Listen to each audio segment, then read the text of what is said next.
معانا النهارده لقاء خاص جدا مع استاذ رائد الدبش من الاردن، رئيس الاتحاد العالمي للتزيين والتجميل في الاردن. اهلا وسهلا بحضرتك. اهلا وسهلا فيكي. نورت القاهره. منوره باصحابها.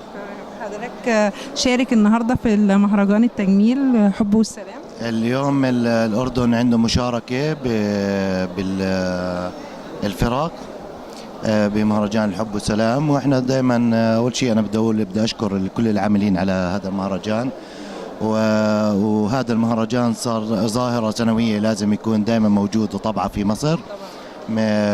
ومصر طبعا ام الدنيا، وهو الحضاره والتزيين بدأ من مصر، فمصر دائما لها فضل الاول على كل الدول العربيه وعلى كل الشباب والمزينين العرب، بينها هي كانت الدوله الاولى في العالم العربي بالتزيين وبالعالم حتى. فاقل واجب انه يكونوا كل مزينين العالم العربي موجودين هون في مصر. في اي حدث ممكن يصير في مصر لازم كل المزينين والنجوم العرب يكونوا موجودين في مصر. واهل مصر طبعا انتم بتعرفوهم شعب مضياف وشعب جميل ولطيف، واحنا دائما نحب نكون موجودين معه باذن الله. بتمنى التوفيق للمهرجان. رأي حضرتك النهارده في تنظيم المهرجان السنه دي 2016؟ السنه يعني بنقدر نقول انه كل سنه بيكون بيختلف عن السنه اللي قبليها، في جهد اكثر واضح، في بيحاولوا يوصلوا لمستوى كثير مهم، ويعني اجمالا مرضي عن اللي عم بصير، وتجمع كبير ومهم بصراحه. نسبة كبيرة من مصففي الشعر بالاردن مشاركين النهارده في مهرجان الحب والسلام؟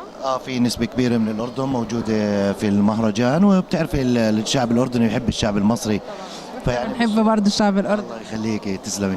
فمن الضروري انهم يكونوا موجودين. انا كمان معي الاستاذ اياد سماره رئيس النقابه اصحاب صالونات الاردن، وزي ما شفتي زملائنا كمان حوالينا مسيو عبدو والاستاذ علي كابو، واحنا اجمالا يعني اخوه وعندنا اصدقاء كثير في مصر من القطاع. بتشارك في مهرجان الحب والسلام؟ انا كل يعني دائما موجود، انا ومن سنه ال 89 وانا دائما متواصل بالمهرجانات في مصر.